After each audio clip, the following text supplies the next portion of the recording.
Good morning from Canberra, Australia. It's what time is it here? 10:17, 2 hours ahead of Manila. So anyway, checking in another episode of Annalisa Unfiltered, the vlog. And so I think the last time I vlogged was the end of my East-West Center journalism study program, which took us to 4 countries. So I'm going to pick up from where I left off. So I'm in Canberra today because I came down from Sydney to visit the former ambassador to the Philippines, Amanda Gorley. I don't know if you remember her, but she was the one who was assigned to the Philippines for 3 years and just recently left. She's back here in Canberra. And I also visited Ambassador Helen de la Vega, who is the Filipino ambassador to Australia. And I got to visit the embassy and talk to her about some of the issues facing the community, some of the concerns. So that was very interesting. And finally, I did get to cover a little bit of the election process. As we know, the midterm elections just finished on Monday, and I went to the Sydney consulate to check out the democracy process for overseas Filipino voters. And that was very enlightening. And I did a story for Yahoo News, so you can check that out on my Facebook or my Twitter. There's links to it everywhere, so just take a look. Essentially, I hung out at the Sydney consulate and talked to some voters about what they felt about the midterm elections. Were voting for the senators and a party list. So it was interesting to get the insight from Filipinos who are living here in Australia. According to the embassy, there's 270,000 Filipinos in Australia, but only about 14,000 registered to vote. So that was a pretty poor turnout. And some of the community leaders here said that they had wished that there was more participation in electing the leaders back home. But it's hard, I guess, when you move away from the country, unless you are really driven or have some contact still or family still left in the country. There's no, I guess, impetus for people to still stay politically involved.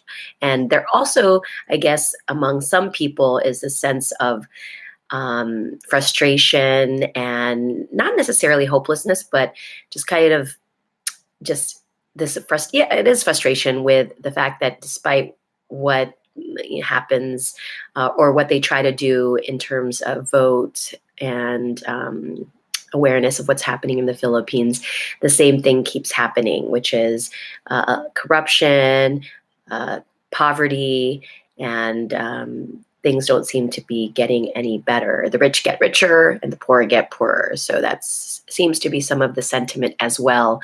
But that's an excuse. Some people say, you can't complain about what's happening in the Philippines unless you take part in the democratic process. So anyway, so that's going on. I'm sure the tallying is still happening from all the overseas voters.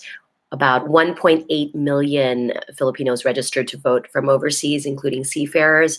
So that's according to the DFA.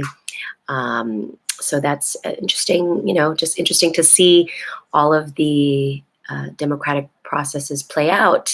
We'll see what happens when the dust settles in a day or so. Anyway, so going back to the original purpose of me being here in Australia, we went to Sydney and listen to some experts about their immigration policy here. So I don't know if you had the same feeling, but to me, Australia kind of had this this negative image of its attitude toward immigrants because of a lot of the political rhetoric that's here, essentially around the quote unquote boat people, where they were turning away refugees coming in by boat and just refusing to give them asylum here and essentially processing them in these detention centers in Nauru and Manus Islands. And there's been a lot of coverage and stories about the treatment of them there, how long it's been taking to process their paperwork. And there was this policy that if you come in that way as a refugee by boat, you have no chance of becoming an immigrant or being resettled here in Australia. And that causes a huge backlash across the world against Australia's policy, just because, this is inhumane and the numbers are so small. compared to the numbers of people arriving by plane and other means, people overstaying their tourist visas, for example.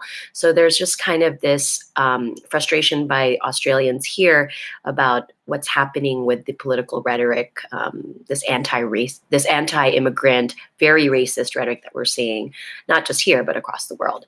So we talked about that. And the interesting thing that I learned was that Australia actually has a very generous immigration system or services for people coming here. They do base it a lot on merit. There's a point system, and they really are looking for highly skilled workers to help build their workforce.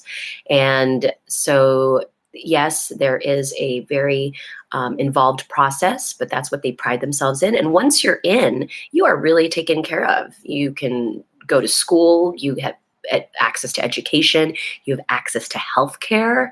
That I found very interesting. Your children are supported. You have a lot of support services. We went to visit this community hub, this center essentially involved or integrated within a school.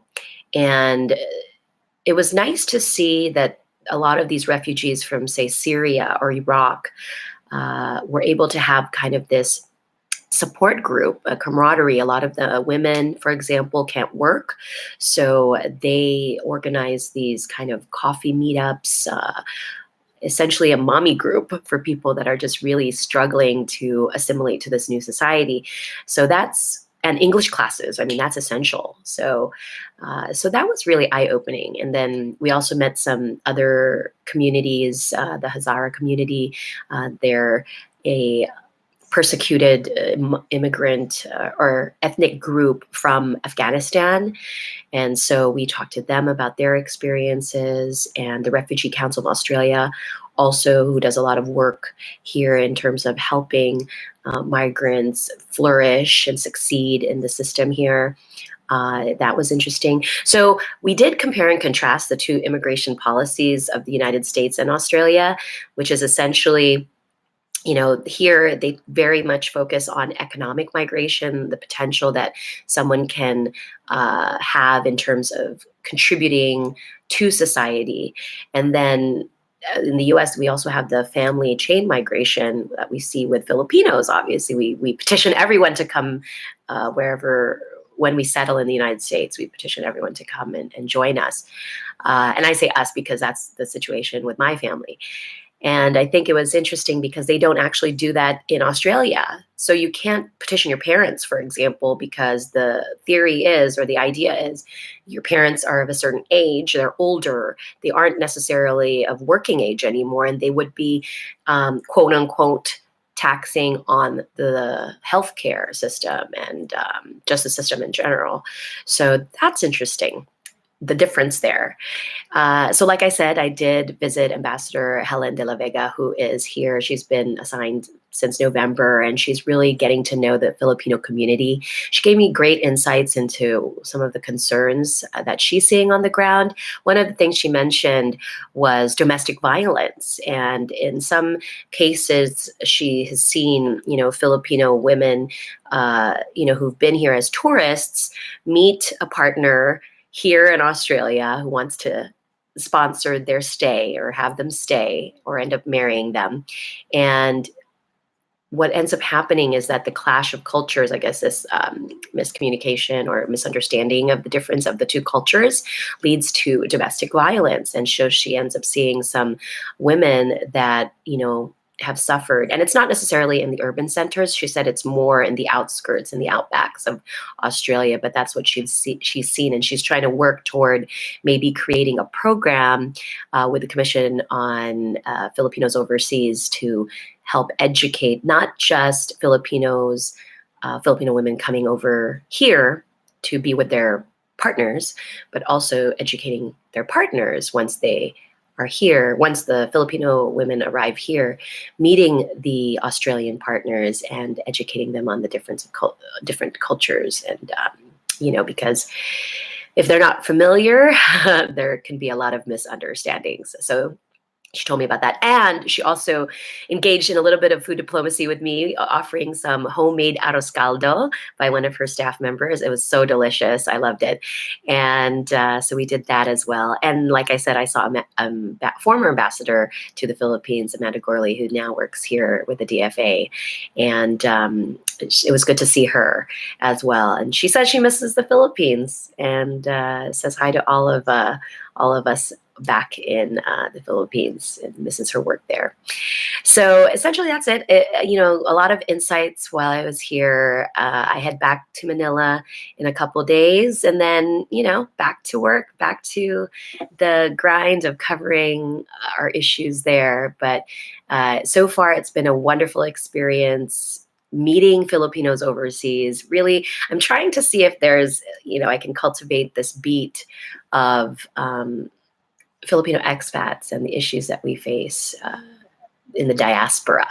So still all these ideas bubbling. If you have any suggestions, please send them to me. Would love to hear from you as I try to build up this whole blog or presence on social media.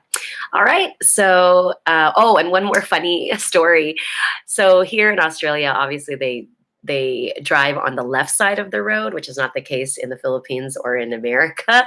So it was my first time driving because I had to rent a car to drive down from Sydney to Canberra. And just some hilarious moments where, when I try to use the turn signal, the windshield wiper turns on because they're on different sides of the steering wheel. I also always go to the left side of the car to get in, and then I realize there's no steering wheel. And just funny things like that. It was a little bit stressful in the beginning, but I've gotten the hang of it. Just making sure I'm driving carefully and slowly. And I haven't seen any roadkill yet, knock on wood. All right, so I'll see you guys back in Manila. Bye.